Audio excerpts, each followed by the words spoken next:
Muy buenas tardes, bienvenidos. Nuevamente este año el Instituto para el Matrimonio y la Familia nos convoca con muchísima ilusión en el encuentro, aunque lamentablemente todavía tiene que seguir siendo virtual, pero no menos real para poner a la familia como protagonista. Como directora del incansable equipo del Instituto para el Matrimonio y la Familia de la Universidad Católica Argentina, les puedo asegurar que organizar y convocar a esta jornada fue un desafío lleno de aliento y alegría. La principal intención es la de expresar como comunidad universitaria, y digo como comunidad universitaria porque en esta jornada se presentarán las distintas sedes de la universidad, que la familia, en sus realidades vitales, que pueden ser más o menos adversas, cercanas o lejanas a su conformación natural, es el punto de inicio de la vida, de toda vida, y del desarrollo de toda persona para sí y para la sociedad.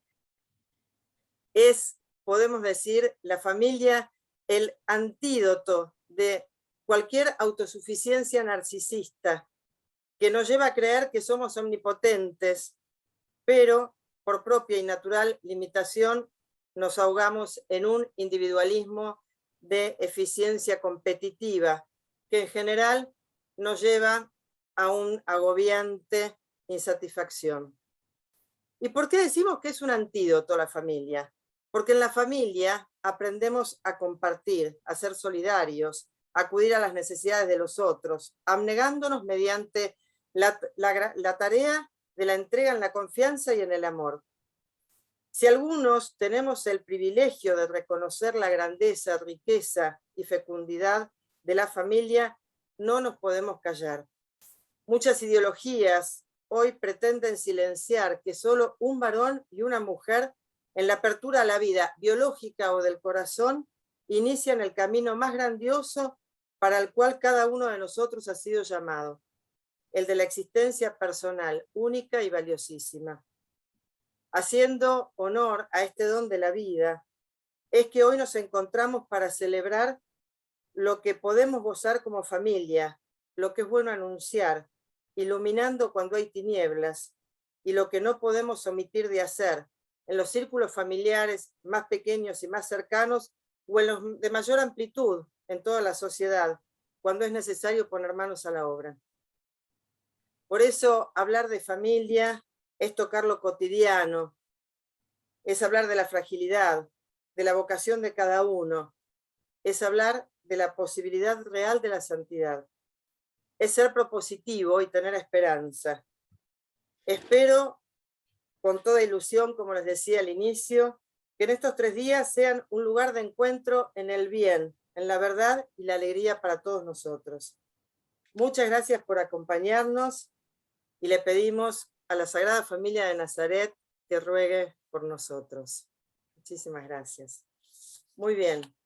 Iniciando entonces este encuentro, vamos ahora a compartir unas palabras del señor rector de nuestra universidad, de la Pontificia Universidad Católica Argentina, el doctor Miguel Ángel Schiavone, que si bien no pudo en este momento estar presente, sin embargo nos ha dejado unas palabras que queremos compartir con todos ustedes. Hola, buenas tardes a todos. Bueno, alegría de poder contactarme con ustedes a través de este medio, a través de este video, y acercarnos, ¿no? Presencialmente. Lamentablemente la pandemia y distintos temas de agenda impiden este contacto presencial tan humano, tan necesario, tan esperado, ¿no? Pero bueno, esta forma virtual reemplaza en cierta medida aquel contacto humano que tanto extrañamos. En primera instancia, felicitaciones a los organizadores del evento, de este evento tan necesario, de este evento en el que se refleja y se recuerda la importancia de la unión familiar, del amor familiar, ¿no? Como vocación y camino de santidad, tal cual el lema del 10º Encuentro Mundial de Familia, ¿no? Felicitaciones por la temática, por las distintas mesas y los distintos participantes que han convocado el Instituto de Matrimonio y la Familia, que he escuchado una presentación de ellos en relación a las actividades que vienen haciendo durante todo este año y realmente es meritorio y muy importante, y los vínculos que han desarrollado con las distintas unidades académicas. En relación a estas jornadas, la importancia de la familia en medio de la pandemia, ¿no? O sea, qué cosas nos puede haber dejado la pandemia. En primera instancia creo que el hombre venía en una carrera vertiginosa. ¿Una carrera vertiginosa hacia qué? Yo creo que hacia la nada. No sabía exactamente qué rumbo estaba tomando. Esta aceleración de la historia, esta aceleración del conocimiento, esta aceleración de la vida, vivir la vida casi en un automóvil Ferrari corriendo una carrera desenfrenada, en búsqueda de la poca trascendencia, digamos, ¿no? El hombre se dio cuenta de la necesidad de volver a la trascendencia. Así que esta pandemia en primera instancia sirvió para eso. El virus le dijo al hombre, pará, espera un poquito, pensá un poquito, ¿hacia dónde querés ir? ¿Qué es lo que querés hacer? ¿Hacia dónde querés llegar? ¿Cuál es tu anhelo? ¿Cuál es tu camino espiritual? No tu camino material, ¿no? La modernidad se había cerrado frente a la trascendencia, y la pandemia nos obligó a recordar que no somos inmortales, que la vida no se agota en la mera existencia terrena. Así que esto es algo muy importante. Y el otro tema es el tema del individualismo que había surgido y que se había desarrollado fuertemente en los últimos años en nuestra cultura, este individualismo que veía a la familia como un lugar de paso, o como un lugar de reclamo, o como un lugar de búsquedas personales, pero no de construcción colectiva, de construcción familiar, ¿no?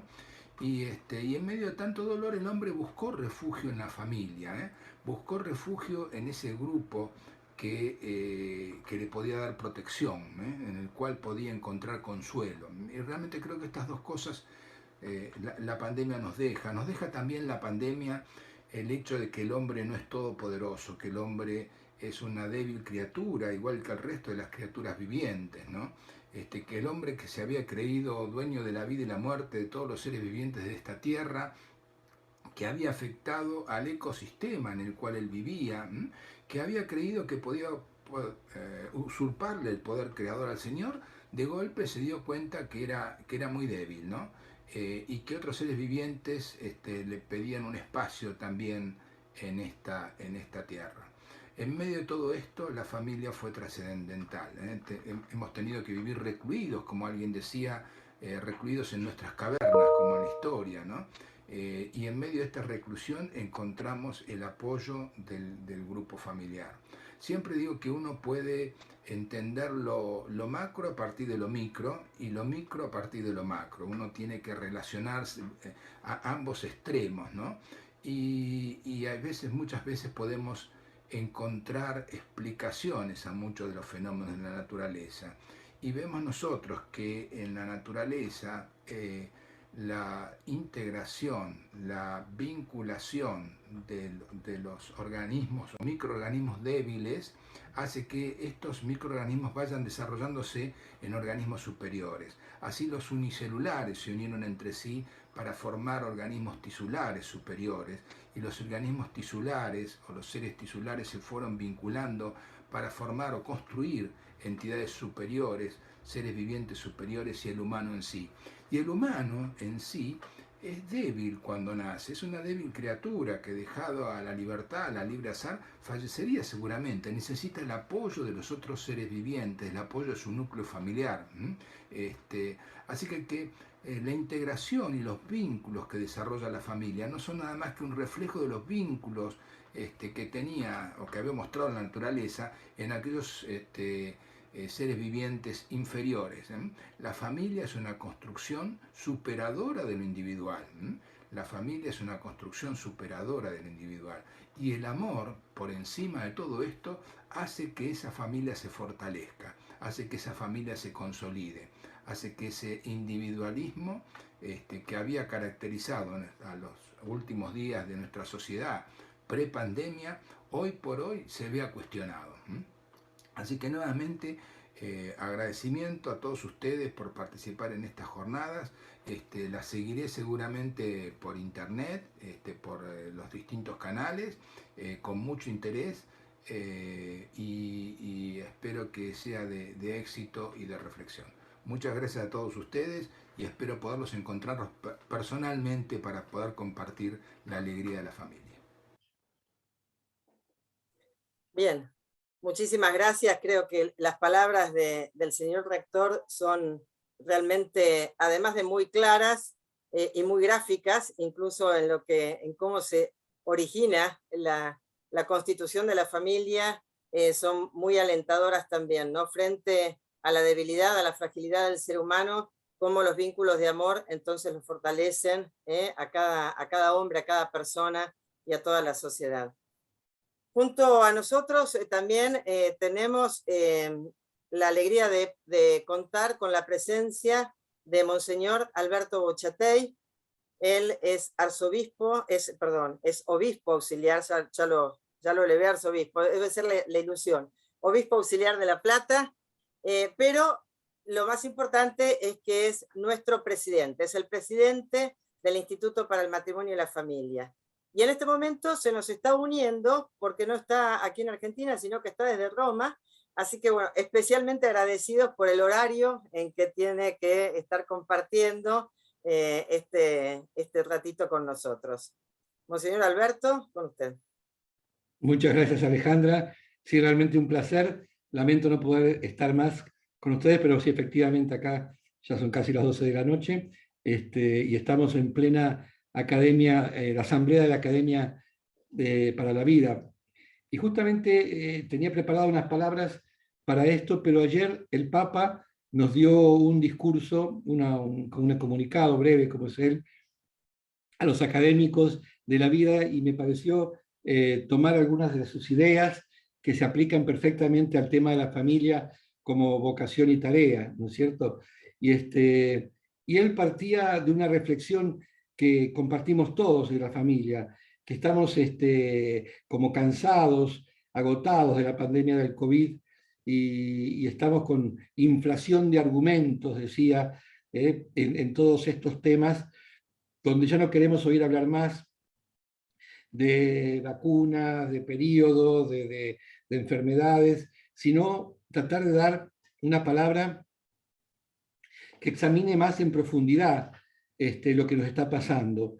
Y sin duda tenemos que, por un lado, recurrir al Espíritu Santo, a la oración, a la vida de la fe, y por otro lado, tener que investigar en los ámbitos recónditos de la familia cómo crear un diálogo, una reflexión sobre estos temas. Por otro lado, también recordaba el Papa cómo de una crisis no se sale igual, una idea que ha repetido muchas veces, ¿no es cierto? O se salen mejores o salimos peores, pero no iguales. Y la decisión está en nuestras manos. Tenemos que tratar de elaborar la superación de este agotamiento que está sufriendo la familia, y lo hemos visto incluso en muchas crisis matrimoniales y demás, justamente desde adentro, no quedándonos en la periferia, sino desde adentro. O sea, no hay que caminar junto a la familia, ni hay que caminar atrás de la familia o delante de la familia, sino en la familia, estar dentro, estar en lo que realmente es fundamental en estos años. Y esta crisis de la pandemia también recordaba el Papa, se ha manifestado profundamente en la interdependencia con las otras familias y la casa común. Esta idea del Papa de la casa común. Es la familia la que va a encontrar en la sociedad respuestas a las dificultades que tiene hoy la sociedad para salir adelante. Todos estamos acostumbrados ya, lamentablemente, a ver en nuestro barrio negocios cerrados, escuelas que abren o que no abren, el club que abre o que no abre, etc. Bueno, la familia no está cerrada, ni abre ni no abre. Es el ámbito donde tenemos que vivir toda esta cuestión de la biología, de la higiene, de la medicina, de la epidemiología, también de la economía, de la antropología, de la ecología. Por eso el programa de estos 3 días, que es muy intenso y muy variado, no es una dispersión, sino que son todos elementos que hacen a la misma unidad, a la misma realidad. Y obviamente sabemos cómo afecta a la familia cuando hay un enfermo, cuando se está en la salud o cuando se está en la enfermedad.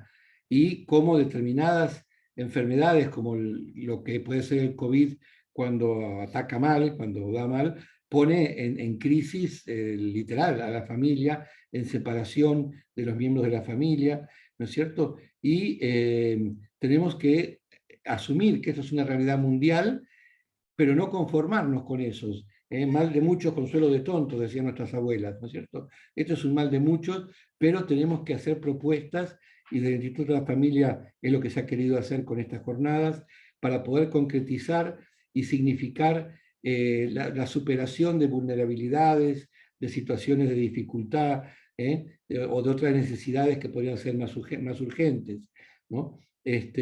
Vamos a seguir, a tratar de trabajar en conjunto estos días para poder reflexionar mejor y ampliar más el horizonte, no quedarnos con lo inmediato, con la falta de trabajo, con la enfermedad, con el encerramiento que hemos tenido, sino no perder el horizonte de hacia dónde vamos, y esta familia que si está unida y trabaja para superar esta realidad, lo va a lograr. Yo no quiero prolongarme más para poder dar espacio a que la jornada esté en su horario. Decirles que me uno a la oración. Esta mañana tuve la oportunidad de encontrarme también con el presidente del Instituto de Matrimonio y Familia, Juan Pablo II, el Instituto del Papa, digamos así, ¿no? Que es un francés que era el director del Estudio Teológico de París, y que el Papa quería traerlo a Roma para dedicarlo al tema de la familia. Y gratamente me sorprendió que conocía nuestro instituto, le comenté de nuestra jornada y me pidió el sitio para tratar de unirse en algún momento del Congreso. Así que vamos a tener una presencia internacional, si Dios quiere. Bueno, la felicito a Alejandra y a todo su equipo, y los bendigo a todos, y voy a ir siguiendo en la medida de lo posible el Congreso. Que Dios los bendiga y que la familia permanezca unida. Gracias. Muchísimas gracias, monseñor. Bueno, le agradecemos sus oraciones. Y además, aunque estemos lejos, sabemos que está tremendamente cerca nuestro. Así que muchas gracias. Bueno, y ahora le vamos a pedir al padre Gustavo Boquín, vicerrector de Integración, vicerrectorado de quien depende o del que somos parte, nuestro Instituto para el Matrimonio y la Familia, que también nos comparta algunas palabras y su saludo. Buenas tardes a todos, muchas gracias Alejandra, y muchas gracias Monseñor Bochatay por la participación a estas altas horas de la noche en Roma.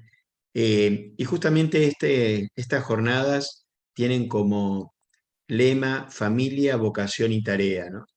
Que uno la puede pensar, ese lema, sin duda para cada familia. Cada familia es una vocación, es un llamado, y también una tarea, un compromiso. Pero a mí me gustaba pensar ese lema en relación al Instituto de Matrimonio y Familia, y también en relación a la universidad. Porque la familia es justamente la comunidad que se manifiesta, que representa al mundo en el seno de la Iglesia. Las familias son justamente los que nos traen las inquietudes, los desafíos que la Iglesia tiene en su tarea evangelizadora. Y por eso, como la universidad, como el instituto, tiene que ser un espacio para acoger a las familias, tiene esa vocación de parte de Dios. Si no, no sería fiel a una iglesia que recibe, que acoge, pero a la vez las familias cristianas que viven la buena noticia de Jesús, son también la iglesia en el seno del mundo, porque la familia de los cristianos es la iglesia doméstica que se hace presente en el barrio, en el edificio, y por lo tanto son misioneras, son testigos de esa buena noticia que nos da el Señor. Que por supuesto nos damos cuenta en este tiempo que estamos viviendo la necesidad que tenemos de vínculos. Quizás hasta antes de la pandemia no éramos tan conscientes de la necesidad de los vínculos para la plenitud de nuestra existencia.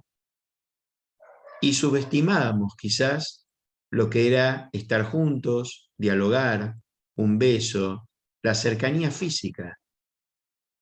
A la luz de lo que estamos viviendo nos damos cuenta no solamente de lo indispensable de los vínculos para lo material y que un nieto, adolescente o joven pueda llevar un alimento a una abuela, a un abuelo que no podía salir de su casa, sino también de lo espiritual. Cómo para los grandes ver a sus hijos, a sus nietos, es indispensable para un buen estado de vida, para un verdadero crecimiento.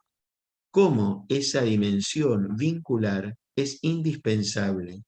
Por eso nosotros tenemos el desafío, desde el instituto, desde la universidad, en mostrar nuevamente la familia en el siglo XXI, con todas las peculiaridades que tiene hoy, ser varón, ser mujer, como un polo que atrae, que planifica, que ayuda a madurar, que hace crecer a una sociedad. Una sociedad sin familias, sin comunidades de vida y de amor, es una sociedad que gesta violencia, desesperanza, tristeza. Al contrario, una sociedad que gesta comunidades de vida y de amor, y más, cuando eso se hace a la luz de la fe, de la caridad del Señor, es una sociedad que gesta vínculos, solidaridad, que gesta crecimiento y que va acompañando entonces nuestra vida. Por eso, la familia es una vocación y una tarea, también para nuestra universidad, porque nuestra universidad, sin duda, es un espacio para obtener un título profesional, y la mayoría de los jóvenes vienen a buscar ese título, esa graduación. Pero ¿con qué sentido? ¿Solamente la de ser un profesional o la de planificarte como mujer, como varón, desde el humanismo cristiano que brinda la UCA y que te descubre una vocación, en su mayoría a la vida familiar, algunos también a la vida consagrada, a la vida sacerdotal, pero la mayoría llamados a la vida esponsal, materna y paterna? Por lo tanto, la universidad es un ámbito en el que nosotros también tenemos que brindar elementos para que los jóvenes puedan descubrir la buena noticia de la familia, lo planificante de la familia, con todos los límites que tenemos, porque perfecto es Dios, pero sin duda no hay mejor matriz para el ser humano que una comunidad de vida y de amor que lo concibe, que lo recibe y que lo ayuda a crecer. Y otro desafío, porque si nosotros queremos ser buena noticia para el mundo de hoy, también la iglesia debe vivir un espíritu familiar.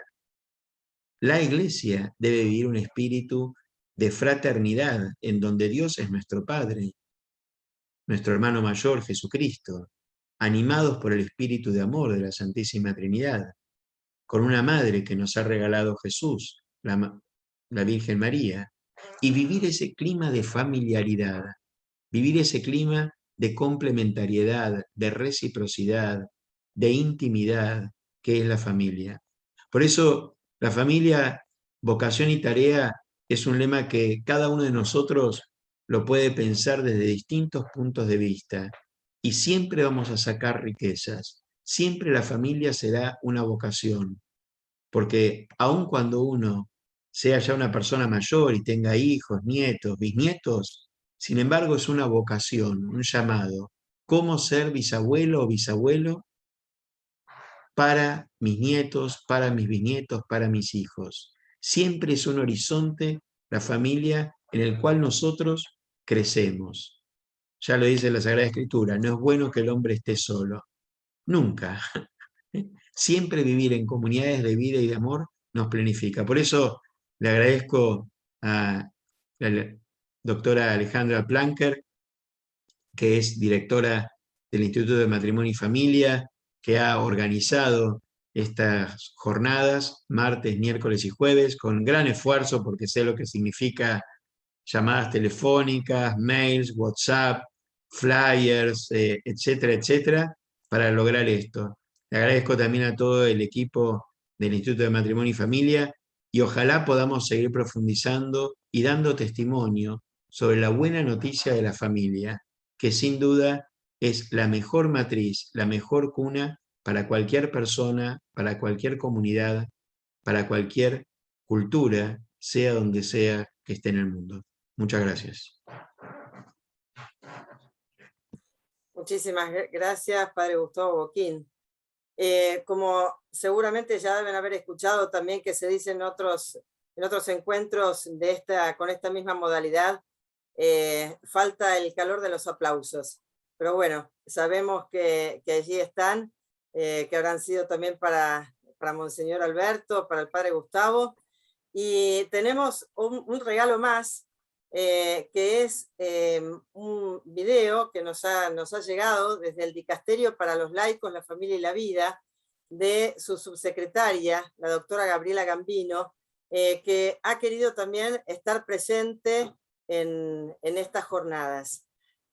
Así es que, bueno, voy a pedir entonces compartir este video y para que todos lo podamos disfrutar y escuchar sus palabras. Rector magnífico, reverendos padres, estimados profesores, me complace dirigir unas palabras de saludo a los organizadores y a los participantes de la Semana de la Familia de la Pontificia Universidad Católica Argentina, a quienes agradezco no solo la invitación, sino sobre todo la colaboración y la estima que nos nutren mutuamente. En el año Familia Amoris Laetitia, el tema que han elegido para este encuentro, familia, vocación y tarea, resuena como una llamada a la misión común que tenemos en la sociedad y en la Iglesia como fieles laicos, de cuidar la familia y la formación de las nuevas generaciones a partir de la vocación que cada uno tiene según sus dones, carismas y su estado de vida.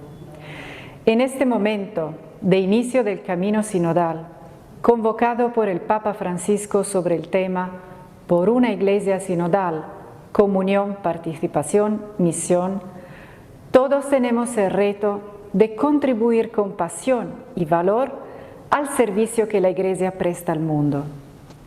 Una de las tareas que les esperan es la de reevangelizar la cultura contemporánea y en particular el pensamiento académico, para hacer brillar con las herramientas de la recta razón el valor insustituible del matrimonio, de los vínculos familiares y de la vida humana, desde la concepción hasta la muerte natural. Pienso en particular en la urgente necesidad de salvaguardar el valor jurídico de la familia conjugal en las legislaciones nacionales e internacionales, con todas las implicaciones que esa salvaguardia puede tener para las demás ciencias humanas, como la pedagogía, la psicología, la economía y, no menos importante, para nuestra visión del hombre. Este es el mayor reto al que nos enfrentamos en este momento de la historia, dominado por ideologías y formas de pensamiento que, aunque aparentemente orientadas a promover una constelación infinita de nuevos derechos, acaban imponiendo un balance de valores que no siempre es capaz de respetar la dignidad y la vida de cada persona, especialmente si es pequeña y frágil. Siempre me llama la atención que en las últimas décadas, en la escena internacional y en relación con las cuestiones relativas a la vida humana y a la familia, se formulen cada vez más peticiones de legislación y se obtengan respuestas legislativas sin argumentos ni reflexiones sólidas capaces de apoyar racional y objetivamente las decisiones adoptadas a nivel nacional y supranacional. Son cuestiones de gran importancia y de una complejidad ilimitada, que se extienden inmediatamente a la forma en que el hombre moderno ve la sexualidad, el valor de su propia vida, la familia, sus hijos y su forma de relacionarse con el mundo. Volver a situar a la persona humana en el centro, según la antropología cristiana, es una prioridad. Como laicos comprometidos en el ámbito público, es importante que mostremos a los jóvenes cómo desarrollar el pensamiento crítico, es decir, el pensamiento laico, según el auténtico significado de este término, es decir, el pensamiento marcado por la actitud de quien quiere buscar la verdad objetiva, haciendo uso de la recta razón. No solo la verdad última, sino también la verdad sobre los medios que la recta razón debe evaluar y preparar atentamente para realizar cada vez el bien humano, como en el caso del derecho y de todas las ciencias humanas que tienen la tarea de salvaguardar la vida y la familia. Para ello, dejémonos iluminar por lo que Santo Tomás de Aquino llamó la auriga virtutum, la prudencia, la única capaz de garantizar la auténtica racionalidad de la acción humana. La prudencia, en efecto, como leemos en el punto 1806 del Catecismo, dispone la razón práctica a discernir nuestro verdadero bien y a elegir los medios rectos para realizarlo. No solo eso, sino que nos ayuda a mantener esta coherencia de pensamiento que a menudo falta hoy en día y que en cambio es esencial para salvaguardar la unidad del hombre, espíritu encarnado, en sus acciones en el mundo. En este sentido, ustedes pueden sembrar preciosas semillas, generar procesos cuyos frutos tal vez nunca vean, pero sin esas semillas, la Iglesia se vería privada de su acción esencial en el mundo. Espero que estos días de trabajo sean para ustedes un tiempo de colaboración efectiva y de discernimiento académico. No están solos. Solo con nuestras habilidades y capacidades, que son necesarias, poco podremos hacer. Dejemos que el Espíritu Santo nos haga fecundos para iniciar lo que el Papa Francisco ha descrito como necesarios procesos de regeneración del pensamiento y de la cultura. Conscientes de los retos que tenemos ante nosotros, de las necesidades urgentes de la vida y de la familia, con los pies en la tierra, pero con el corazón firme en Cristo. Les deseo todo lo mejor en esta Semana de la Familia. Muchas gracias. Contundentes palabras también de la doctora Gabriela Gambino, haciendo un llamado a la regeneración de la cultura a través de la prudencia y de la mirada hacia la verdad objetiva con la caridad cristiana, ¿no? El corazón puesto en Cristo. Qué lindas palabras. Bueno, muy bien. Estamos muy bien con el tiempo. Vamos a dar lugar ahora entonces a los paneles, al panel del día de hoy, Familia y Vida Cotidiana. El panel va a estar moderado por la licenciada Miriam Mitrese. Miriam Mitrese de Yalorenzi, que ha sido nuestra anterior directora del Instituto para el Matrimonio y la Familia. Es licenciada y profesora en Psicología, también es licenciada en Ciencias de la Educación, es máster en Ciencias de la Familia por la Universidad de Málaga, es doctoranda en Psicología Social, es docente universitaria, actualmente asesora técnica del Instituto para el Matrimonio y la Familia, y por supuesto que es constante referente, justamente por haber caminado también todo su tiempo en la gestión, y además en estos últimos tiempos también se ha dedicado al periodismo. Recomiendo que si encuentran alguna de sus columnas las lean porque son realmente muy ricas, muy jugosas y muy importantes de ser tenidas en cuenta. Bueno, Miriam, te dejo el panel en tus manos. Gracias. Bueno, muchas gracias, Alejandra. Bueno, entonces abrimos a continuación el primer panel, como dijiste, sobre familia y vida cotidiana. Van a disertar 3 expositores. Y a continuación se va a abrir un espacio para preguntas que van a poder hacerlas por escrito al chat. En primer lugar, Pablo Blanco nos hablará sobre santidad y familia en el magisterio del Papa Francisco. Pablo Blanco es profesor y licenciado en Ciencia Política, magíster en Administración Pública, máster en Doctrina Social de la Iglesia y doctorando en Filosofía. Se desempeña como profesor de grado en la Universidad Católica Argentina y de posgrado en las universidades de Buenos Aires y Nacional de La Plata. Es coordinador del ciclo de diálogos con la cultura del Instituto de Cultura Universitaria de esta casa. Coordina además las publicaciones académicas del Foro Internacional de Ética Teológica y posee variadas publicaciones y trabajos de investigación.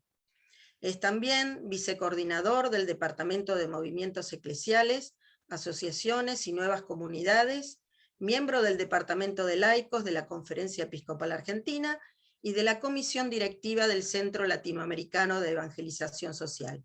Fue distinguido con el Premio Estímulo a la Investigación de la UCA en sus ediciones 2015 a 2020. Así que esperamos ansiosos la palabra de Pablo. Adelante, Pablo. Muchas gracias, Miriam. No sé si me están escuchando bien. Sí. Perfecto. Bien, bueno, agrego, bueno, ahora voy a compartir pantalla, pero agrego al currículum que estoy casado con Verónica y soy papá de 2 hijos, María del Rosario y Juan Manuel. Ya que estamos en una presentación sobre la familia, creo que viene bien también presentarlos a ellos, que son mis socios invisibles en la presentación. Así que bueno, voy a compartir. Bien, y bueno, para hablar de la santidad en la familia, qué mejor que esta frase del Papa Francisco, ¿no? Los santos no son superhéroes, son personas que tienen el amor de Dios en su corazón y comunican esta alegría a los demás, ¿no? Porque cuando se habla de la santidad como programa de vida para la familia, a veces la santidad nos puede parecer inalcanzable, ¿no? Tal vez tenemos una imagen de santidad como ideal de perfección, más que como camino de perfección, ¿no? Sería mejor pensar la santidad como un camino más que solo como un ideal, ¿no? Entonces mi presentación se va a enfocar al menos en lo que yo considero que son las 5 claves que están presentes en el magisterio del Papa Francisco, como nos invitaba Miriam, y que se pueden obtener al menos de 3 documentos, que son Amor y Leticia, que es el documento sobre la familia, ¿no? Gaudete et Exsultate, el documento sobre la santidad, y Fratelli Tutti, que es el último documento del Papa Francisco sobre la llamada a la fraternidad universal. Yo creo que hay 5 claves que deberíamos tener en cuenta a la hora de pensar la santidad en la familia, es decir, la santidad en nuestra vida cotidiana, porque todos hacemos la experiencia de familia en nuestra vida diaria, ¿no? O sea que vivamos con nuestros padres o con nuestros hijos y esposa o esposo, o con la familia, la gran familia de la iglesia, ¿no? De la cual todos somos también parte y miembros, ¿no? Y estas 5 claves son, en principio, descubrir la santidad como una llamada; en segundo, identificar cuáles son los enemigos sutiles que se presentan muchas veces frente a esta llamada, ¿no? Descubrir en las bienaventuranzas una clave para la santidad; tomar algunas notas sobre la santidad; y por último hablar sobre la vigilancia y el discernimiento, que parecen palabras un poco duras, pero que tienen mucho para prestar atención. Entonces, hablemos de la llamada a la santidad. Bueno, yo voy a desplegar todo y luego voy hablando para que sea más sencillo, ¿no? Lo primero es descubrir que la santidad es una santidad de pueblo, la que nos invita al Evangelio. Por lo tanto, la familia es también ese reflejo del pueblo de Dios, ¿no? Y la santidad nunca es una santidad aislada, ¿no? Individual. La santidad es siempre colectiva. Digamos, hasta el santo más santo al cual nosotros podamos tener devoción es el fruto de una familia, ¿no? Cuando digo santos, santas, y bueno, y la ingente nube de testigos, como dice el documento del Papa, que tampoco por ahí a lo mejor están en un altar reconocidos, pero que fueron modelos para nosotros, ¿no? Modelos de seguimiento del Evangelio y de amor, y que fueron pasando por la vida y nos fueron transmitiendo su esperanza, ¿no? No solamente una doctrina, sino un testimonio. En segundo lugar, entender que la santidad es una misión, ¿no? Esto que decíamos, ¿no? La santidad no es simplemente un ideal, sino también es un camino que hay que ir realizando, ¿no? Y que no es solo la imitación de modelos abstractos, ¿no? Sino de referencias cercanas, concretas, ¿no? Tal vez el santo de la puerta al lado, como dice el Papa Francisco, ¿no? Esa santidad pequeña que aparentemente no luce, pero que es el santo que tenemos más próximo, ¿no? Después, descubrir la santidad, o este llamado a la santidad, como un proceso gradual y sin vallas, en el sentido de que está el misterio de la gracia, ¿no? Que es el que nos permite sortear los obstáculos que se nos presentan, ¿no? Y no tenemos que ponerle obstáculos a la acción del Espíritu Santo, ¿no? Tenemos que dejarlo actuar.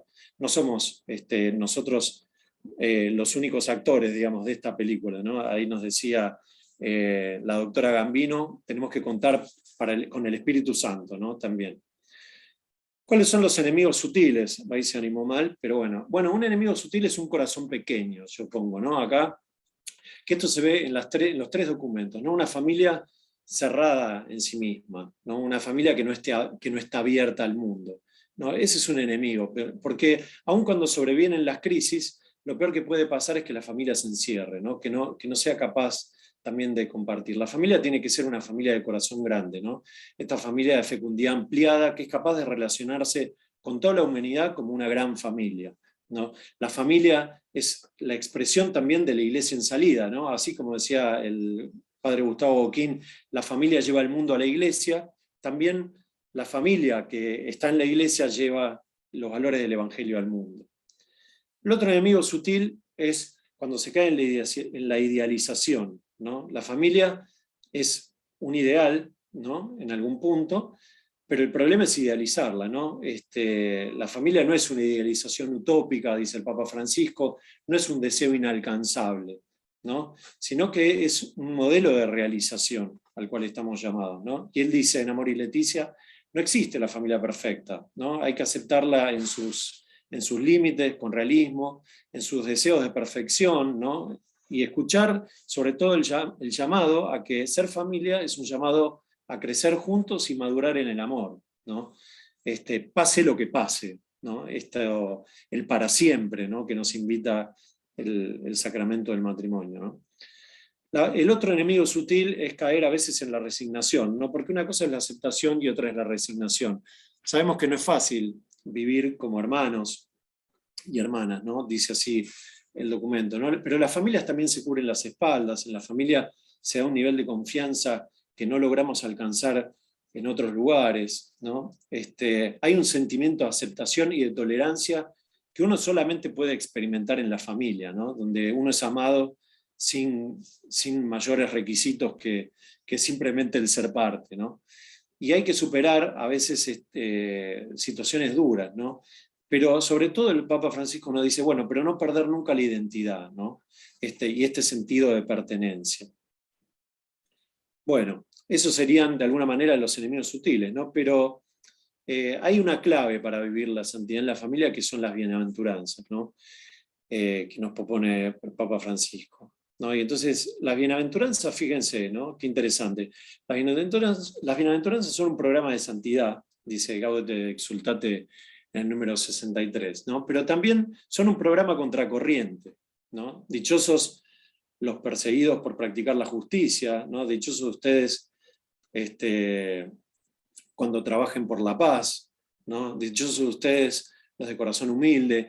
Es un programa de felicidad y santidad que es a contracorriente. Entonces, también entender de que ser familia hoy es ser contracorriente, ¿no? Es una propuesta contracorriente. Nos hablaba la doctora Gambino de todas las ideologías, ¿no? que en el mundo nos proponen antivalores, digamos, ¿no? Y por supuesto la misericordia, ¿no? El núcleo evangélico de la vida en la familia es la misericordia.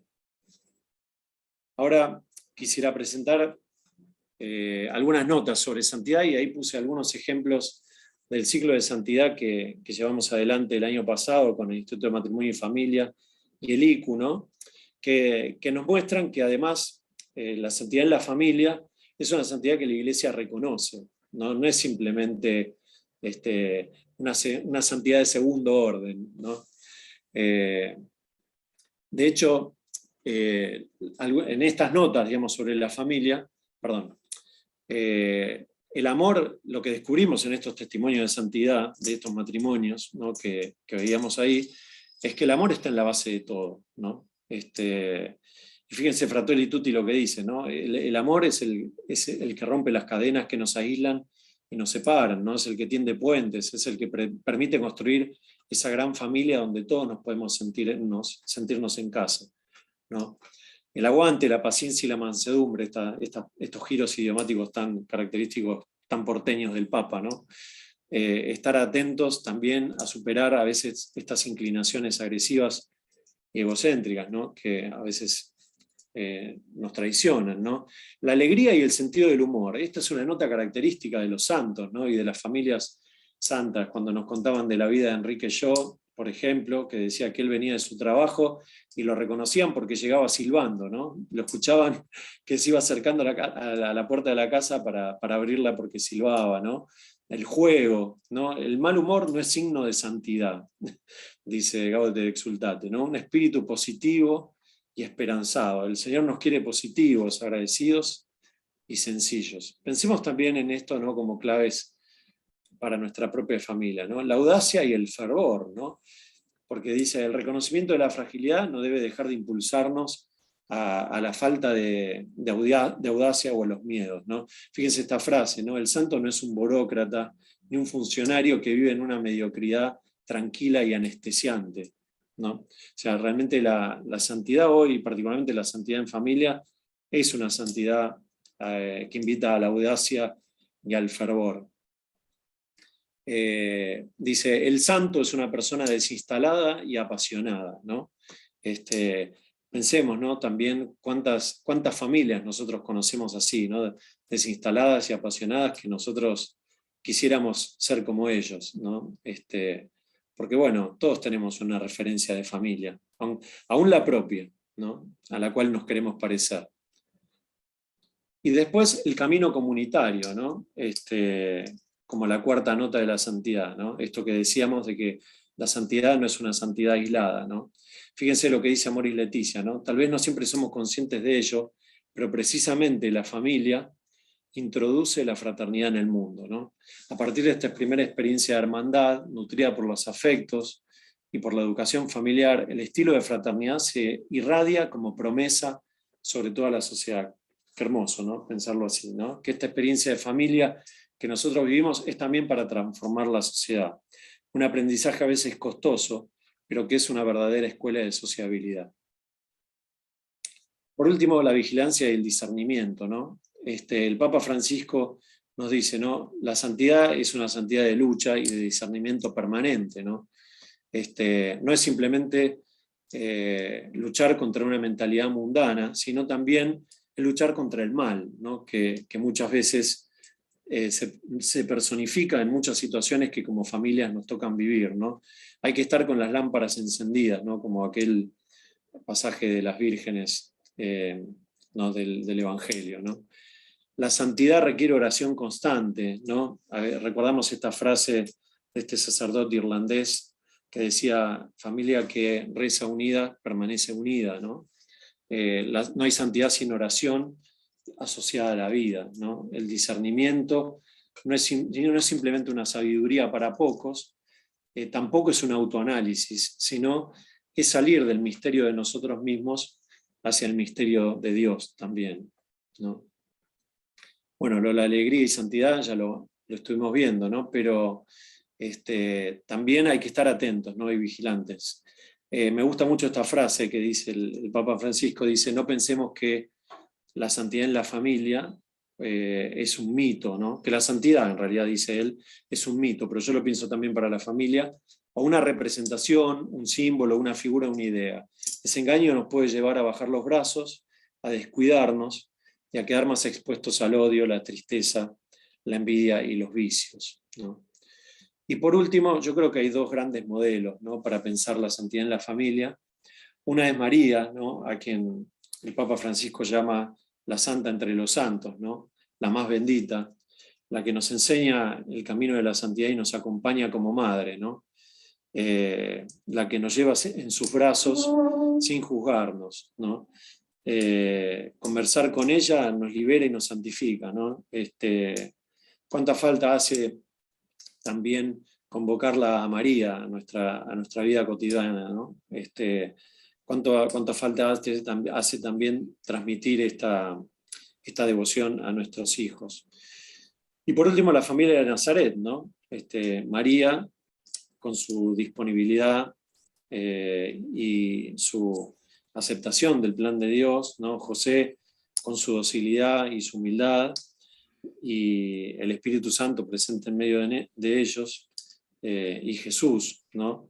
Que nos muestra que ser familia es ante todo ser comunidad de amor. Y en la medida que somos esa comunidad de amor, nos parecemos cada vez más a la realidad de Dios, ¿no? La realidad de un Dios que es familia también, ¿no? Y que es comunidad. Así que, bueno, esto era lo que brevemente quería compartirles para no pasarme del tiempo que me habían propuesto. Así que, nada, muchas gracias por su escucha tan atenta. Muchísimas gracias, Pablo. Ahora Macarena Suet disertará sobre emociones y nutrición, la familia puesta a prueba en pandemia. Macarena Suet es licenciada y profesora en psicología, posgraduada en terapia posracionalista y en teoría del apego. Tiene además formación nacional e internacional en vínculos y regulación emocional. Se desempeñó en la práctica tanto institucional como privada, en la atención de personas con patologías severas, adicciones y trastorno límite de la personalidad. Actualmente, y en los últimos 7 años, se dedicó especialmente al abordaje integral de los trastornos de la conducta alimentaria. Así que ahora escuchamos a Macarena. Adelante, Macarena. Sí, se ve perfecto. Sí, se está viendo. Sí, bien. Sí.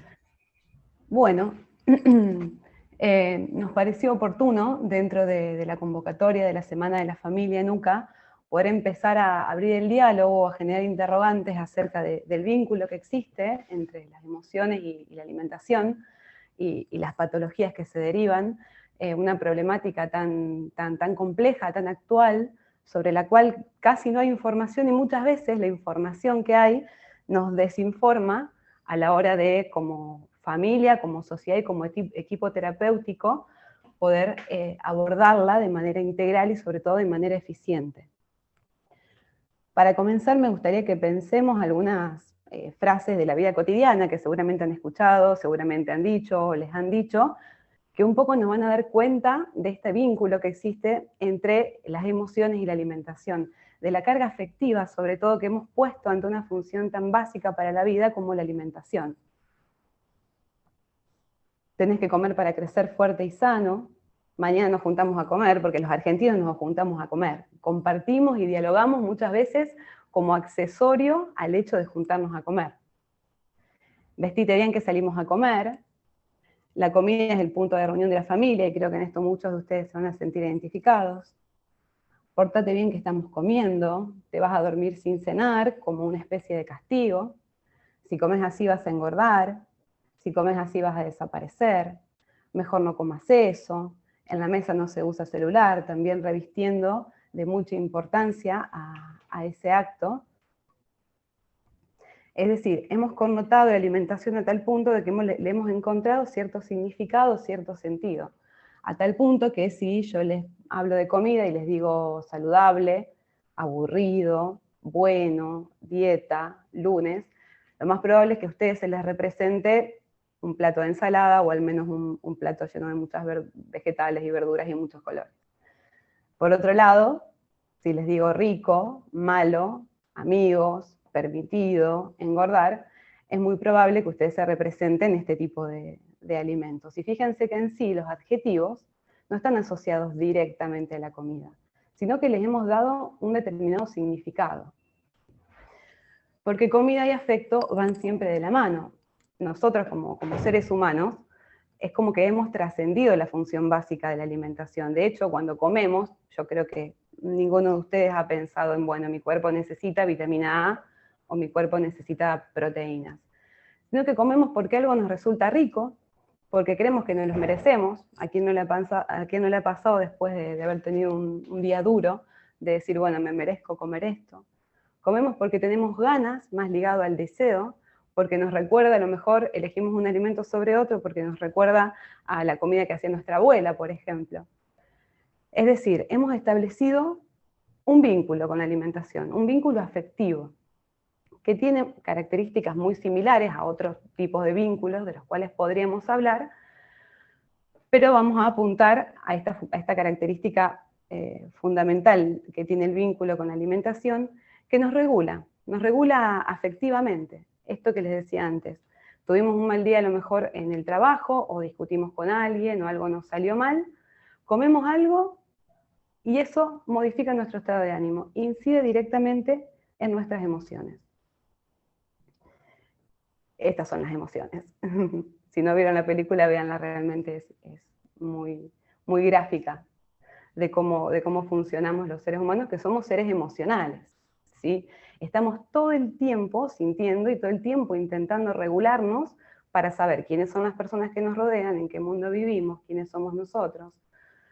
Para entender esto vamos a pensarlo en un ejemplo. Imagínense que están en un embotellamiento en el tráfico, y el auto no se mueve y están llegando tarde, entonces empiezan a experimentar sensaciones displacenteras, de malestar, enojo, se preocupan porque van a llegar tarde a un lugar donde tenían que ir, y fíjense que casi al mismo tiempo que estamos experimentando todas estas sensaciones, nuestra mente empieza a crear estrategias de regulación, estrategias que ayuden a bajar esas emociones o, si es posible, cancelarlas. Entonces, por ejemplo, ponemos música, llamamos por teléfono a alguien, le avisamos a esta persona con la que nos íbamos a encontrar que estamos llegando tarde, y de esa manera vamos intentando regular esas sensaciones displacenteras que surgen internamente para mantenernos en cierta coherencia, en cierta armonía. Ahora bien, imagínense que estamos en la misma situación, pero de pronto alguien empieza a querer abrirnos la puerta para robarnos. Bueno, esas emociones van a ser muchísimo más intensas y seguramente las estrategias que intentamos utilizar anteriormente ya no sean completamente ineficaces. Porque si algo que nos caracteriza a los seres humanos es que vamos a intentar desarrollar estrategias todo el tiempo para poder mantener esa coherencia, para poder mantener esa armonía. Entonces, por ejemplo, ante un intento de robo, una persona puede tener una crisis nerviosa o puede encontrarse y sorprenderse de pronto teniendo actitudes defensivas que no pensó que iba a tener, y esas son estrategias de regulación emocional mucho más extremas en respuesta a emociones mucho más extremas. Esto que les comentaba antes, siempre vamos a intentar buscar elementos que nos den sensaciones de confort, y por sensaciones de confort me refiero a conductas, personas, la comida misma, sustancias, cualquier cosa que me ayude a mantener una coherencia y una armonía en eso que estoy sintiendo. De esta manera es como vamos creando un vínculo en relación al tema que nos convoca hoy con la alimentación. Y por ahí algo que me parece importante resaltar es que todas las estrategias de regulación emocional siempre tienden al bienestar, incluso aquellas más extremas, incluso aquellas que nos cuestan entender, como por ejemplo los síntomas. Pero siempre tendemos a una regulación afectiva lo más exitosa posible.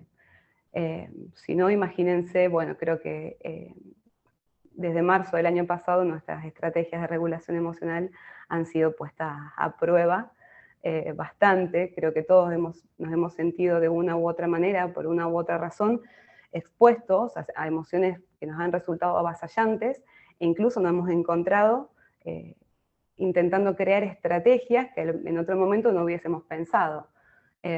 Por ejemplo, bueno, las consultas en consultorio de psicoterapia aumentaron muchísimo, crecieron las acciones de Mercado Libre, estaba todo el mundo comprando, que también es una forma de regular, de generarnos placer. CONICET hizo un par de relevamientos muy interesantes, están en su página, si quisieran leerlos, en los cuales, por ejemplo, una de las encuestas arrojó que se cuadruplicó el consumo de alcohol en personas entre 35 y 45 años, lo cual es muchísimo. También como una estrategia que quizás en otro momento esa misma persona no la pensó, y en función de los que nos convoca hoy, la Sociedad Argentina de Pediatría hizo una encuesta el año pasado, y los resultados son sumamente alarmantes, arrojaron que 1 de cada 3 mujeres presentó trastornos de la conducta alimentaria. Es decir, 1 de cada 3 mujeres está utilizando el vínculo con la alimentación para regularse afectivamente. Y yo me pregunto esto, ¿no? Si tenemos que llegar a estrategias tan extremas de regulación por emociones tan extremas, es porque no hemos podido encontrar algo mejor. Para ejemplificar un poco esto que venimos hablando, se me ocurrió utilizar la metáfora del iceberg, no sé si algunos la conocen, la utilizó Freud en algún momento, pero en pocas palabras lo que ejemplifica es que cuando nosotros vemos un iceberg, lo que vemos es 1/3 de la masa de hielo en su totalidad. Es decir, aquello que pueden captar nuestros sentidos, lo que podemos observar, lo que tenemos ante nosotros, es 1/3 de todo el fenómeno. Y mucho de esto ocurre en relación a los vínculos con la alimentación. Por ejemplo, en el caso de una anorexia, nosotros podemos ver conductas restrictivas, un exceso de ejercicio, una preocupación excesiva por la imagen. Eso es lo observable, eso es lo que pueden captar nuestros sentidos. Pero la idea, y a esto me refería por ahí cuando dije al principio lo de la desinformación, porque son problemáticas que están muy relacionadas a lo social, a los medios de comunicación, a la imagen perfecta, a la moda.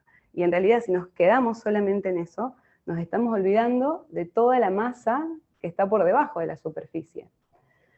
Y que por lo general estas conductas están buscando regular sentimientos muy displacenteros, muy intensos, como la baja autoestima, la sensación de falta de control, tristeza, enojo, frustración, miedo, deseos de muerte.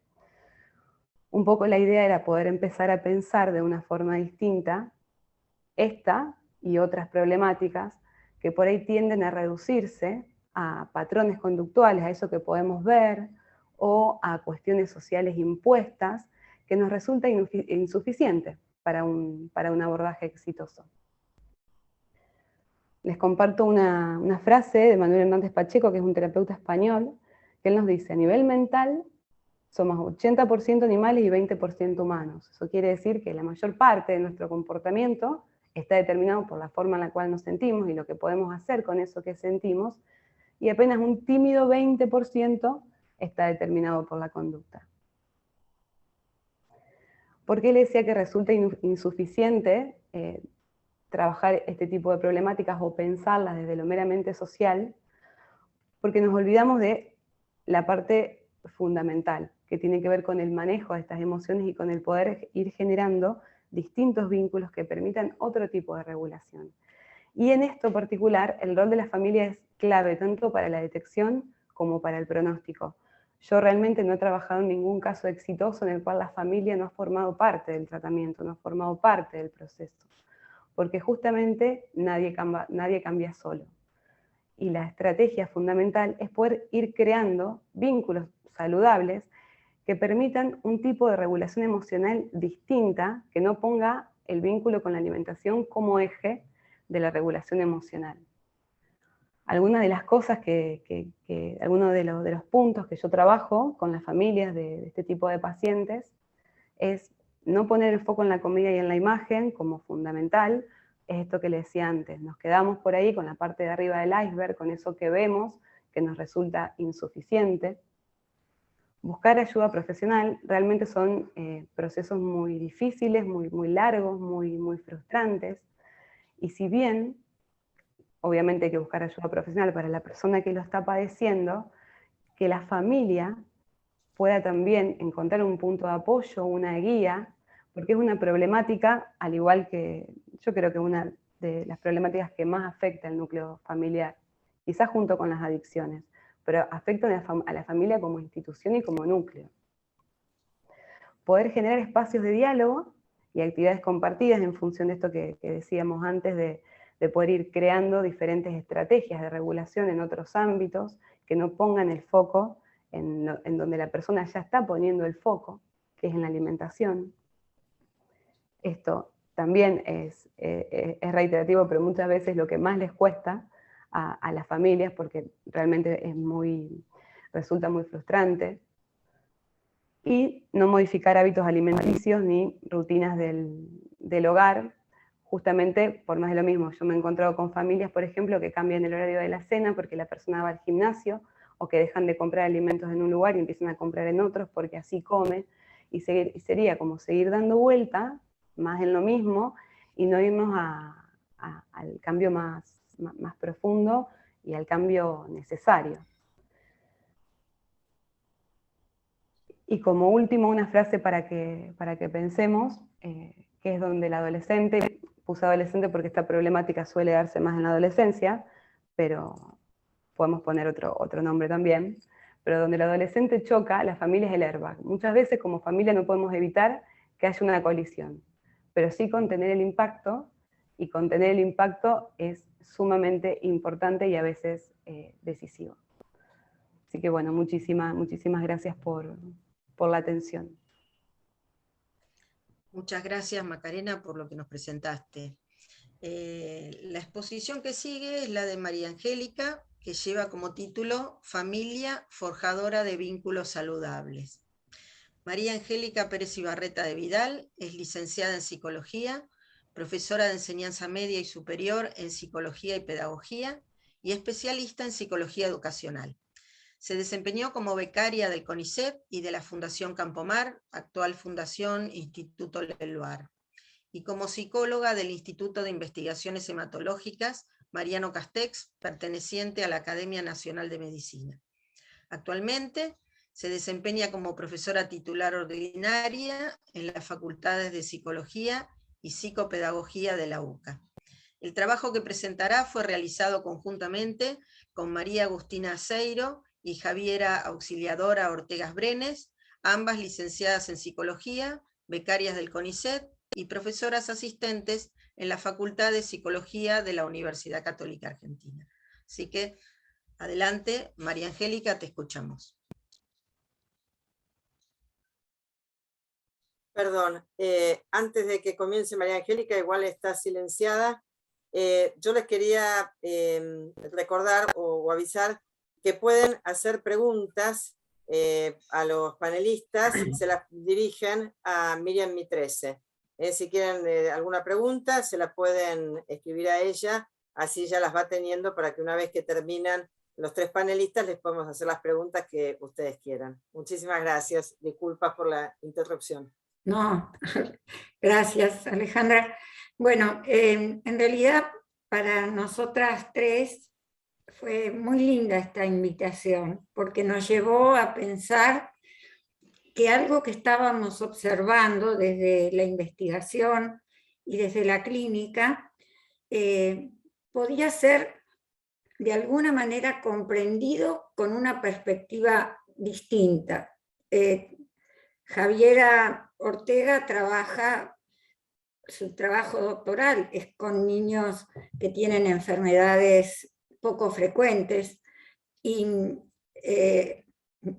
Agustina Aceiro trabaja con adultos mayores, también en su trabajo doctoral, con adultos mayores con problemas cognitivos. A su vez compartimos cátedras con adolescentes o de clínica de niños.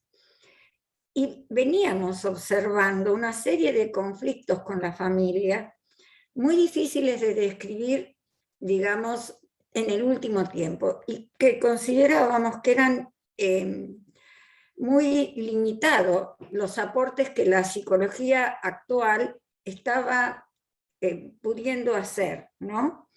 Cuando ustedes nos propusieron poder participar en esta semana que nos llevó, o esta propuesta que nos llevó varias semanas de pensar un modo distinto de ver y de entender lo que estábamos observando en la práctica. Las chicas me van a ayudar a compartir, si es posible, lo que nosotras preparamos como la familia forjadora de vínculos saludables, que frente a todo lo hermoso que escuchamos en esta tarde es simplemente un aporte, es un modo de qué podemos los psicólogos o los que somos especialistas en el área de la salud mental aportar a los demás, ¿no? En la próxima, digamos, presentación, nosotros les contamos que tomamos el capítulo 6 de la exhortación apostólica Amoris Laetitia, o Laetitia. He escuchado a muchos de los expositores y trataba de ver cuál era la pronunciación más adecuada, pero bueno, en realidad me conmovió el saber que si bien es en este capítulo se orienta fundamentalmente a los pastores, también resalta tareas que no somos específicamente considerados pastores como obispos o sacerdotes o personas consagradas, pero que sí también podemos aportar, ¿no? Podemos aportar a los que están en primera línea, de alguna manera. Nosotras tomamos esto de que podemos mostrar nuestras inquietudes y podemos ayudar a las familias que en este momento estuvieron atravesando la pandemia y que en este momento sufren las consecuencias de la misma y de la pospandemia, ¿no? En realidad nosotros hemos ido tomando de este capítulo 6 algunos artículos que nos parecían que eran muy significativos en cuanto a lo que nosotros podíamos ver. Todos, de alguna manera, a lo largo de las presentaciones han venido destacando que la crisis es posible y es necesaria, de alguna manera, a lo largo de la vida de una familia, ¿no? Que así como hay crisis individuales, también hay crisis que son probables en la familia, pero que esas crisis no nos están indicando que esa familia está enferma. Que eso creo que fue uno de los temas que más nos preocupó a nosotras, ¿no? Cuando veíamos que había consultas, como entendiendo que ciertas reacciones que estaban teniendo las familias por la situación de pandemia o por la actual pospandemia, era tomado como algo patológico. Y en realidad nosotras lo que pudimos ver es que las personas no están atravesando una crisis límite, como podría ser una crisis de ruptura del vínculo, sino que en realidad están tratando de buscar nuevas herramientas para dar respuesta a lo que les está presentando este acontecimiento. Por eso también nos pareció muy importante esto que el Papa señala como que tenemos que convivir para ser felices, no para simplemente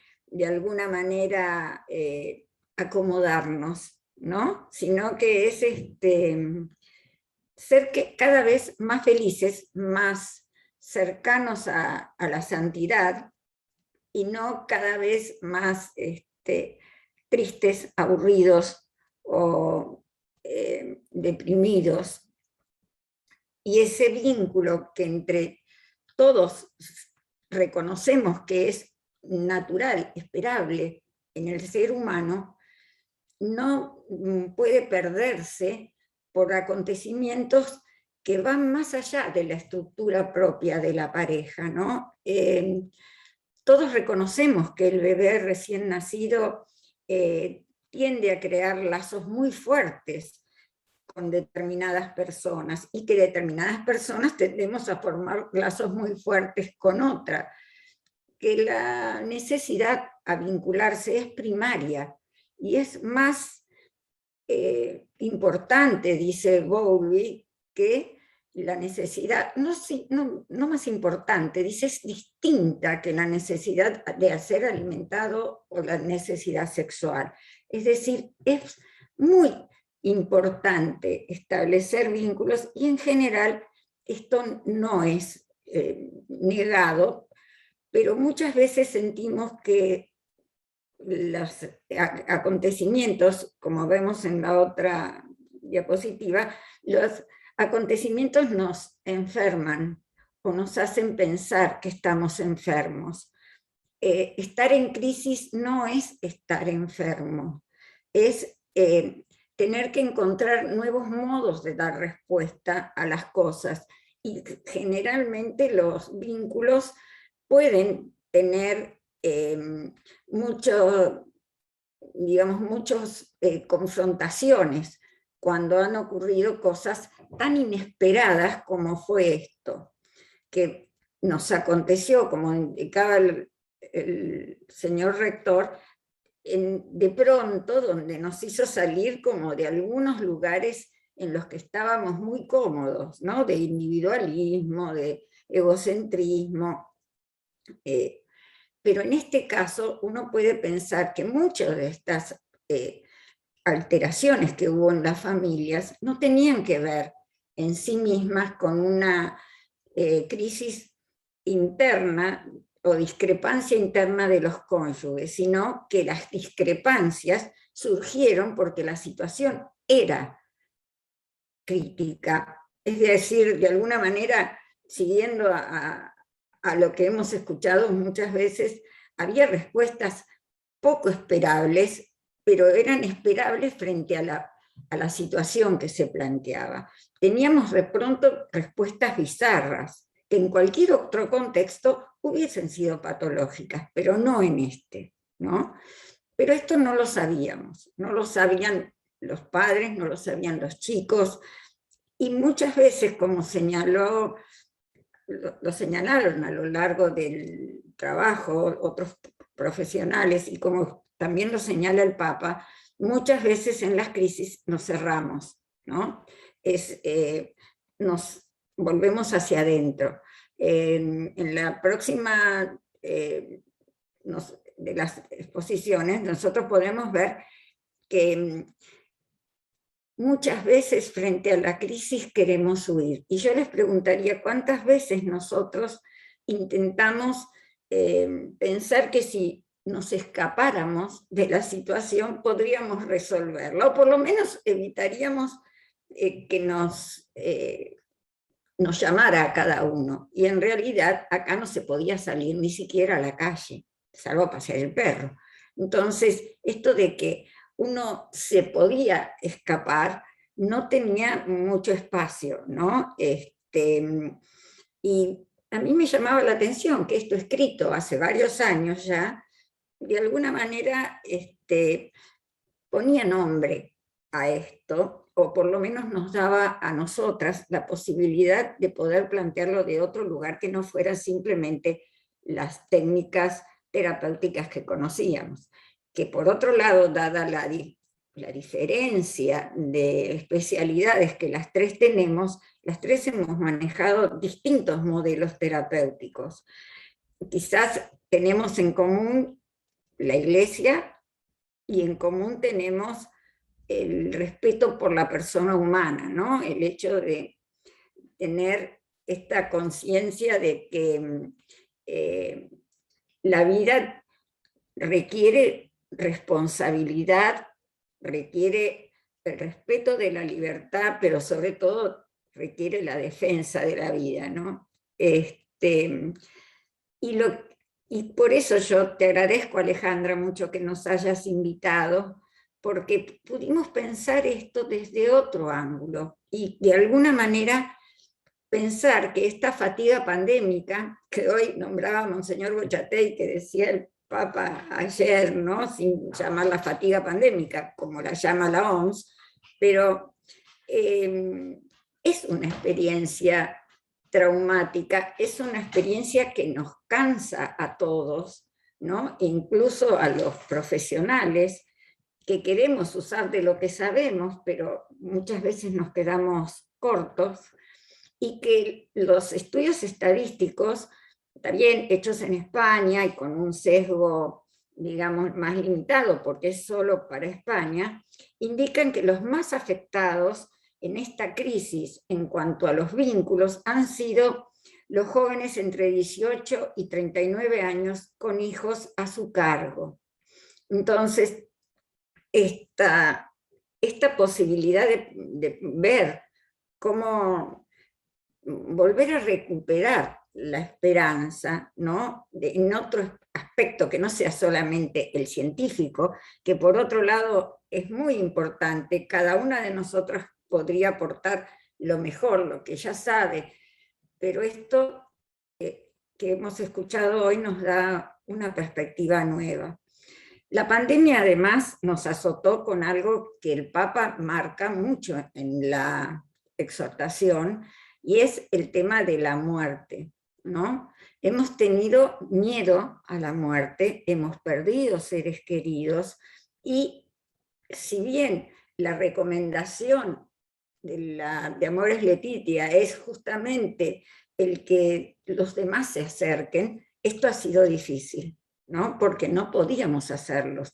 Y de alguna manera la pandemia ha implantado un nuevo modo de elaborar los duelos, donde no hay despedida, donde no había ritos, donde no había liturgia, donde recibir la unción de los enfermos era casi una maravilla que a uno le pudiese pasar con un ser querido, porque todo era muy complejo y muchos no han podido seguir todo esto de estar cerca del que sufre y acompañarlo. Nosotros trajimos una frase que nos pareció que un poco representa lo que hemos vivido y lo que estamos viviendo, y es que la epidemia además de lo viral, nos ha convocado, nos ha llevado a preguntarnos acerca de lo que pasa, es en todo caso en la otra Agus. Es esto, ¿no? Como poder entender que fue una crisis espiritual, una crisis donde nuestra vida psíquica también se ve afectada, y que por primera vez nos necesitamos todos. Es decir, ¿qué le podemos nosotros aportar al que a lo mejor está en primera fila? Aquel que está haciéndose cargo, ¿qué le podemos dar nosotros a los grupos que trabajan con estas temáticas? Y un poco hicimos una serie de sugerencias que nos parecieron que podía tenerlas otros, que no fueran solamente los psicólogos, o mientras estábamos esperando la posibilidad de consultar a un profesional. Es decir, una ayuda a los padres, para poder, a los padres, digamos, a los ancianos, a los que conforman una familia, a los hijos, teniendo en cuenta este final de la exhortación, donde el Papa dice que caminemos familias, ¿no? Sigamos caminando. Lo que se nos promete es siempre más. No desesperemos. Entonces, a partir de ahí nosotros tomamos algunos puntos que generalmente se usan en emergencia psicológica, como contener, calmar, normalizar, consolar, que nos parecieron que podíamos aportar a las familias sin necesidad de hablarles de un tratamiento. Y también el hecho de poder comentarles que una parentalidad positiva no significa que no hay errores, que una conyugalidad positiva no significa que no nos equivocamos, y que puede ser estresante y angustiante, pero que es parte del proceso de desarrollo de esa pareja, es parte del desarrollo de los hijos, y en realidad es como ayudar a balancear, lo cual no es fácil, porque nosotros hemos tenido ejemplos de convivencias muy complejas, un adolescente en la familia, 2 niños, abuelos, todos en un espacio de 3 ambientes, ¿no? Y entonces, donde no se podía salir. Los primeros días parecían divertidos. Es más, hay un autor que dice que hasta el principio parecían resilientes las respuestas, pero la prolongación en el tiempo del mismo factor estresante hacía que la resiliencia se evaporara, ¿no? Entonces, bueno, nosotras encontramos algo para ofrecer y una nueva perspectiva también para trabajar, que es la que nos aportó el documento en primer momento y la que nos está aportando ahora esta semana y esta posibilidad de estar con ustedes, que, bueno, a mí me conmueve mucho, porque a muchos de ustedes los conozco de hace años y me gusta que podamos estar con las 2 investigadoras del CONICET pensando en esto de una manera distinta. Así que muchas gracias. Bueno, muchas gracias, María Angélica. Ahora vamos a abrir un espacio para preguntas. Tenemos una para Pablo, que dice: ¿cómo llevar este mensaje de santidad en la familia, con todas sus características, a un mundo que no es mayoritariamente, por lo menos en forma explícita, creyente? Pablo, te dejo con tu pregunta. Sí. Gracias. Gracias, María. Bueno, no, la pregunta es muy linda. Yo nada, pensaba varias cosas, ¿no?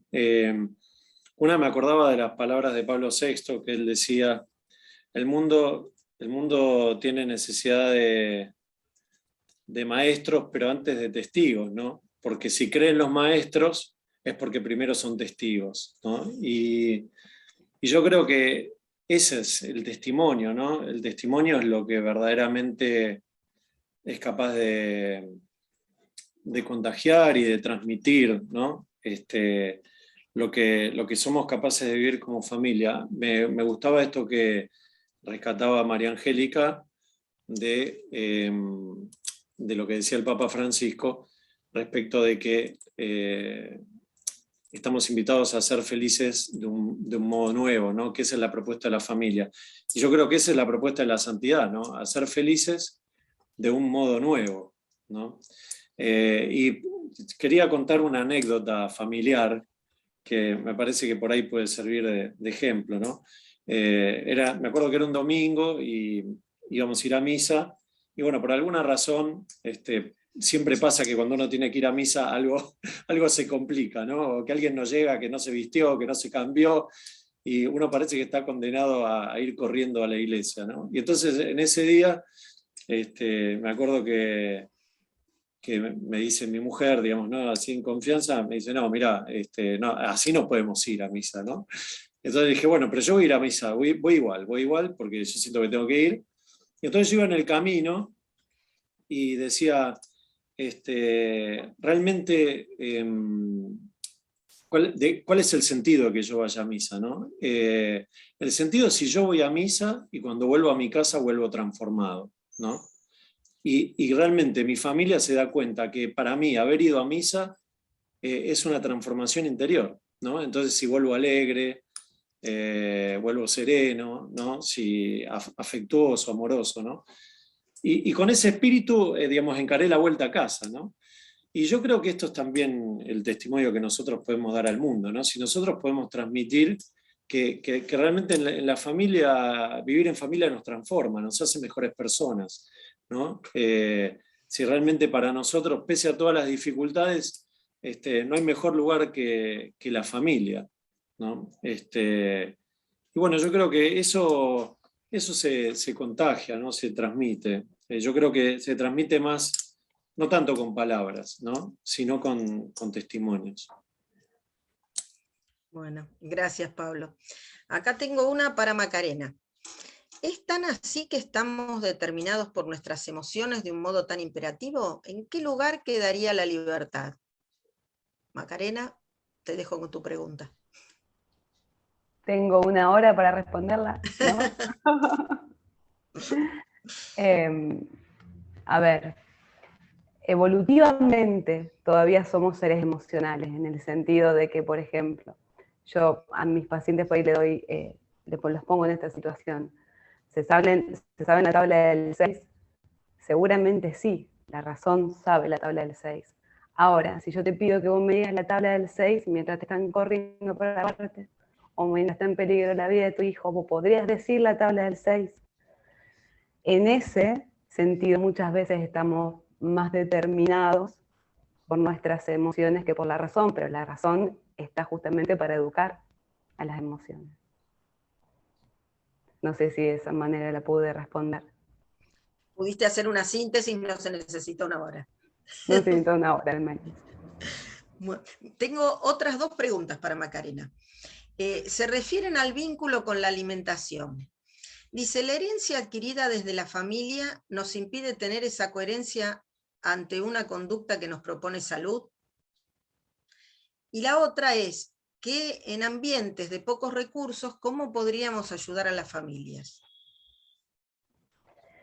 Bien, para responder la primera, en realidad la forma que tenemos de regular nuestras emociones está determinada en gran parte por nuestros vínculos primarios.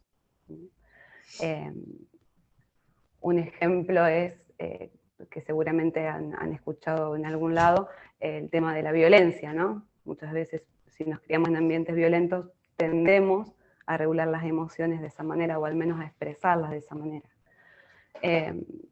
Yo no creo que cómo una familia maneja el tema de la alimentación sea determinante para una persona. Sí, condicionante, lo mismo que en el tema de la regulación emocional. Creo que la familia condiciona, crea como crea la ruta, de alguna manera. Lo cual es realmente muy importante porque también la puede desviar para bien, en el caso de que uno vea que no está haciendo las cosas adecuadamente. Y la segunda, ¿me la podrías repetir, Miriam, por favor? Sí, dice, en ambientes con pocos recursos, ¿cómo podríamos ayudar a las familias? En particular, si le interesa por ahí, porque también me encuentro con que quisiera estar hablando una hora entera. Hay un psicólogo chileno que se llama Álvaro Payamares, que tiene una fundación que se llama América por la Infancia, la tiene acá en Rosario, en Chile, en Venezuela, y bueno, él ha venido y ha hecho varios trabajos en Villa Banana, acá en Rosario, en Villa de la Lata, en poblaciones con bajos recursos, sobre todo lo que es el tema de las emociones y la regulación de las emociones en sí. Yo necesitaría muchísimo más tiempo, pido disculpas. Gracias. Una para María Angélica, supongo que es para María Angélica. Dice, un mensaje para acompañar a un familiar con depresión, porque nos afecta como familia. Y la persona que preguntó esto agradece este espacio.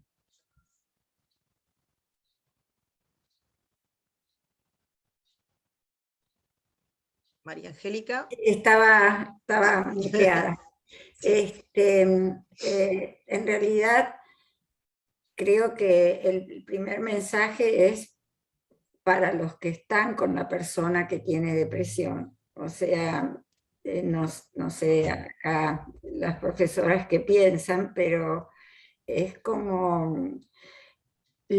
al que hay que cuidar también es aquel que está cuidando a una persona con depresión, porque muchas veces el que está deprimido no tiene los recursos suficientes como para poder comprender lo que les estamos queriendo decir, lo que estamos queriendo alentar, ¿no? Yo creo que si uno tuviese que decirle algo es que comparta y que hay ayuda, ¿no? Y que se puede salir, porque esto es por lo menos lo que nosotras tratamos de explicarle a nuestros alumnos y lo que tratamos de explicarles a las personas que consultan, ¿no? Que no siempre son pacientes y que realmente depresión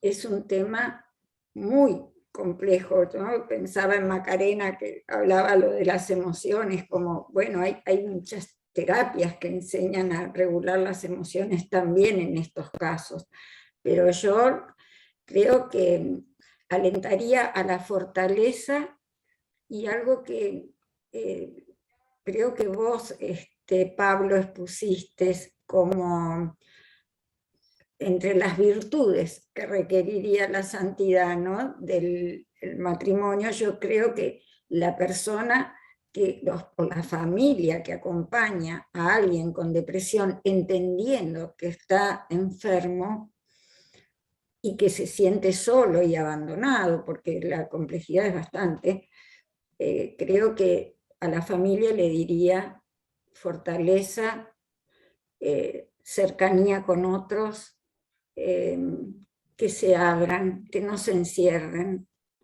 Por eso pensé primero en aquellos que son los cuidadores principales, ¿no? El cónyuge, la madre, el padre, los hijos. Y al paciente que se cura, que se controla, por lo menos. Es decir, no hablemos en términos de curación, hablemos en términos de control, ¿no? Se puede controlar, pero es muy importante que no se quede solo, que pida ayuda. Y si fracasaron las técnicas anteriores, las terapias, los modelos, no importa, que sigamos intentando. Y realmente existe la posibilidad de la mejoría, tanto en adolescentes o en adultos muy jóvenes que hace muchos años que arrastran la patología, como en adultos medios, ¿no? No sé si alguien, por ahí Macarena o no sé, Javiera, que trabajan con estas técnicas, ¿no? Es decir, un papá y una mamá que tienen un hijo con una enfermedad rara y tienen un pronóstico a largo plazo un poco desesperante. Creo que eso sería desde lo técnico, pero lo técnico yo creo que tendría que estar acompañado por todo esto que hoy hablamos, ¿no? La posibilidad de la cercanía a una parroquia, a una iglesia, a un grupo que sea confesional. La cercanía con Dios en general le da al paciente con depresión la certeza de que alguien lo quiere. Gracias. Mira, esta pregunta también para vos, María Angélica, creo que con lo que contestaste también estás respondiendo algo en esta. Dice, ¿podría comentarnos algunas estrategias o acciones concretas para fortalecer los vínculos saludables? Sí, acá tendríamos que trabajar con Macarena, porque, bueno, y también me refiero a ella porque es psicóloga, pero obviamente tendríamos que trabajar con muchas personas. Primero creo que es no asustarse, no sé, ahí qué piensan ustedes, Agustina, Javiera. Es como no asustarse, porque nos asusta mucho cuando no nos llevamos bien. Y creo que lo que la exhortación propone es acercarnos a quienes nos pueden orientar y que tenemos certeza de que son, digamos, que están capacitados para hacerlo, ¿no? Entonces, a veces es el poder, no sé, disfrutar de un rato que estuvo bueno, ¿no? En lugar de machacar todo lo que no nos salió bien en ese día, o lo que podríamos haber hecho y no hicimos. Algo como, bueno, empezar a descubrir que nuestros chiquitos no son monstruos, ¿no? Porque no quieren comer, porque se portan mal, porque no sé, estuvieron con mensajes, yo me refiero a este periodo de pandemia, ¿no? Con mensajes ambivalentes. ¿Vas a la escuela? No vas a la escuela. Estamos en el colegio y te mando a buscar, volvé. Lo que vos señalabas, digamos, realmente, por momentos nosotros decimos, pero estamos educando personas que en otro momento hubiesen tenido un mensaje propio de la psicosis, ¿no? Hacer y no hacer, querer y no querer. La madre esa famosa de los libros que enfermaba. Yo diría que no sé si hay recetas, Miriam.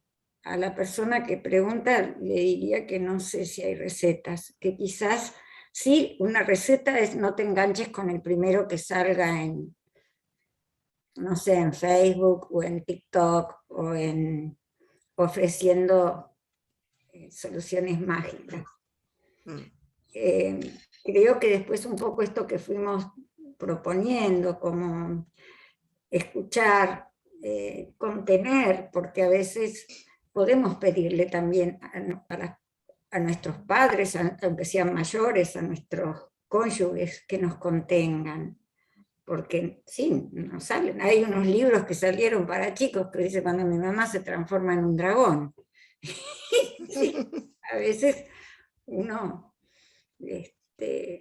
por lo inseguro que está, no sé, todos habrán recibido ese TikTok de la vuelta al trabajo, donde es la nena que lleva al papá y le dice, quédate tranquilo, te vas a encontrar con tus amiguitos, ¿no? Es como, todos tenemos también temores. Yo creo que una ayuda importante es no quedarse solo, buscar ayuda en personas, no solo profesionales, los profesionales también, pero si se tiene amigos, si se tiene una parroquia, si se tiene un grupo de oración, si sé que a través de determinadas personas me están cuidando, están pidiendo por mí, eso es importante, me parece.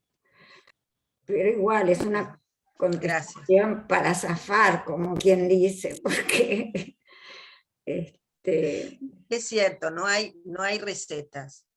Puede haber algún lineamiento, pero no hay recetas en lo humano. Así es. Sí, y además bueno, me llegó un mensaje acá de felicitaciones a los expositores. Sí. No, iba a decir que grandes... ¿Tendrá acceso a las presentaciones de los panelistas? Bien, la semana... Perdón, ahí sí, porque veo que viene la pregunta. Las presentaciones van a estar disponibles a partir de la semana que viene, luego de que termine estas 3 jornadas, estos 3 días. Así que van a estar a disposición de todos, así que las van a poder revisar y volver a saborear. Así que lo que sí, yo lo que les ofrecemos, lo que nosotros les ofrecemos desde el instituto, es que si hay alguna consulta, alguna inquietud, alguna duda que haya quedado de las presentaciones de hoy o que quieran saber algo más, que nos escriban al Instituto para el Matrimonio y la Familia, es matrimonio-familia@uca.edu.ar. Miriam, a lo mejor podés escribirlo en el chat.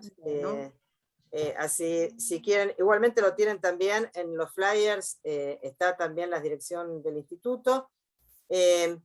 Simplemente como para poder, para no alargar hoy en el día y ser respetuosos con los horarios, y sepan que, bueno, les vamos a ir contando también cuáles son los servicios que podemos ofrecerles desde el instituto, como gabinete de acompañamiento familiar, para algunas cuestiones, cuando no requieren específicamente una consulta de tipo terapéutica, psicológica, pero sí de acompañamiento y orientación. Esa es alguna de las cosas. No les vamos a contar todo, porque ya incluso el miércoles, mañana, vamos a a poner sobre la mesa en los temas de fragilidad familiar. Los invito especialmente a que participen mañana también. Vamos a tener 2 presentaciones, una de la decana de Ciencias Económicas de Buenos Aires y el decano de Derecho de Rosario, sobre si vale la pena seguir hablando de la familia o cuál es el lugar de la mujer en la economía familiar, el papel, la importancia de la mujer en la economía familiar. Y por otra parte, el panel de mañana va a ser sobre familia y fragilidad, con una presentación de tipo marco teórico de nuestro sociólogo, el doctor Alejandro Pichitelli, y después vamos a hablar de factores protectores frente a la fragilidad familiar y también de la vulnerabilidad, pero siempre con una mirada propositiva. En esto mismo de que no, como decía María Angélica, no es que les vamos a dar recetas, no está en nuestra intención, no las podemos dar, pero sin embargo sí de tener esa mirada que tiene que ver, como se planteaba hoy, por eso abríamos estas jornadas con estos temas, ¿no? La mirada a la trascendencia, la mirada a la santidad, que es posible entonces un camino, ¿no? de plenitud y de desarrollo personal y familiar, cada uno desde lo propio, ¿no? Con sus propios talentos, con sus propias limitaciones, pero bueno, es posible. Bueno, hoy ha sido riquísimo, por lo menos yo me llevo muchísimas cosas para seguir repensando. Agradezco especialmente a todos los que nos han acompañado. Veo muchas caras o nombres de amigos, por lo que me siento enormemente, no sé, feliz y ya les digo, acompañada por todos los que han podido participar. Sí, les recomiendo que mañana también nos acompañen, porque también van a ser muy buenas presentaciones. Y esto ya lo van a volver a disfrutar la semana que viene. Así que bueno, les agradecemos mucho y la verdad que muy contentos por este tiempo. Y bueno, terminamos unos minutitos antes, pero creo que ninguno se va a quejar de eso, ¿no? Así que estaba muy bien. Quiero agradecer especialmente también a María Agustina y a Javiera, que han trabajado junto con María Angélica, trabajaron mucho codo a codo en este tema, por supuesto también a Macarena y a Pablo, a Miriam, por todo este trabajo que han hecho con nosotros. Bueno, nos vemos mañana, entonces muchísimas gracias y que tengan buen descanso. Hasta luego.